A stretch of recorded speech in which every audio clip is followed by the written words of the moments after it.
ಉತ್ತರ ಪಿನಾಕಿನಿ ನದಿಯು ಪಾವಗಡದಲ್ಲಿ ಹರಿಯುತ್ತದೆ. ಆಂಧ್ರ ಪ್ರದೇಶದ ಗಡಿಯಲ್ಲಿರುವುದರಿಂದ ತೆಲುಗು ಭಾಷೆಯ ಪ್ರಭಾವ ನೀವು ಹೆಚ್ಚಾಗಿ ಕಾಣಬಹುದು. ಅಂದಹಾಗೆ ಪಾವಗಡದ ಸಾಕ್ಷರತೆ 81% ಆಗಿದೆ. ಕನ್ನಡ ಚಿತ್ರರಂಗದ ಖ್ಯಾತ ನಟ ರಂಗಾಯಣ ರಘು ಇದೇ ಊರಿನವರಾಗಿದ್ದಾರೆ. ಪಾವಗಡದ ಶ್ರೀ ಶನೇಶ್ವರ ದೇವಾಲಯವು ಯಾತ್ರಿಕರನ್ನ ಕೈಬೀಸಿ ಕರೆಯುತ್ತದೆ.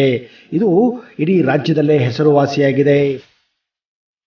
ಪಾವಗಡ ಬೆಟ್ಟವು ಚಾರಣಿಕರಿಗೆ, ಸಾಹಸ ಪ್ರಿಯರಿಗೆ ಸವಾಲೆಸೆದರೆ ಇತಿಹಾಸಕಾರರಿಗೆ, ಸಂಶೋಧಕರಿಗೆ ಮಗದಷ್ಟು ಐತಿಹಾಸಿಕ ವಿಚಾರಗಳನ್ನು ಸಾರುವ ಚಿಲುಮೆಯಾಗಿದೆ. ಪಾವಗಡದಲ್ಲಿರುವ ಆಂಜನೇಯ ಸ್ವಾಮಿ ಮೂರ್ತಿ ಅತಿ ಶಕ್ತಿವಂತ ಎಂದು ನಂಬಲಾಗಿದೆ. ಬೃಹದಾಕಾರ ಈ ಮೂರ್ತಿಯು ಹೆಬ್ಬೆಂಡೆಯಲ್ಲಿ ಕೆತ್ತಲಾಗಿದೆ. ಪಾವಗಡದ ಮತ್ತೊಂದು ಪ್ರಮುಖ ಪ್ರಸಿದ್ಧ ಪವಿತ್ರ ಸ್ಥಳ ಅದು ನಾಗಲಮಡಿಕೆ. ಇಲ್ಲಿರುವ ಸುಬ್ರಹ್ಮಣ್ಯ ದೇವಾಲಯ ತನ್ನದೇ ಆದ ವಿಶೇಷತೆ ಹಾಗೂ ಇತಿಹಾಸದಿಂದ ಅಪಾರ ಭಕ್ತ ಸಮೂಹವನ್ನ ದಕ್ಷಿಣ ಭಾರತದಂತ ಹೊಂದಿದೆ. ತುಮಕೂರು ಜಿಲ್ಲೆಯ ಪಾವಗಡ ತಾಲೂಕಿನ ತಿರುಮಣಿ ಗ್ರಾಮದಲ್ಲಿ ಸೋಲಾರ್ ಪಾರ್ಕ್ ಇದ್ದು ಸುಮಾರು 2500 ಎಕರೆ ವಿಸ್ತೀರ್ಣದಲ್ಲಿ ಇದನ್ನ ನಿರ್ಮಾಣ ಮಾಡಲಾಗಿದೆ. ಈ ಪಾರ್ಕ್ 2050 ಮೆಗಾವಾಟ್ ಸೌರ ವಿದ್ಯುತ್ತನ್ನ ಉತ್ಪಾದನೆ ಮಾಡುತ್ತದೆ. ಇದೇ ಕಾರಣ ಪಾವಗಡವನ್ನ ಭಾರತದ ಸೋಲಾರ್ ಸಿಟಿ ಎಂದೇ ಕರೆಯಲಾಗುತ್ತದೆ.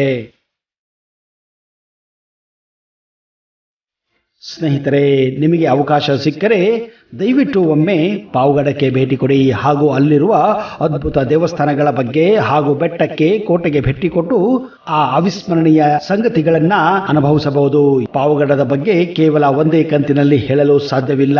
ಮುಂದಿನ ತಿಂಗಳು ಪಾವಗಡದ ಮೇಲೆಯೇ ಇನ್ನೊಂದು ವಿಡಿಯೋನ ನಾನು ಮಾಡ್ತಾ ಇದ್ದೀನಿ. ಅಲ್ಲಿಯವರೆಗೆ ಜೈ ಹಿಂದ್, ಜೈ Karnataka and better take care.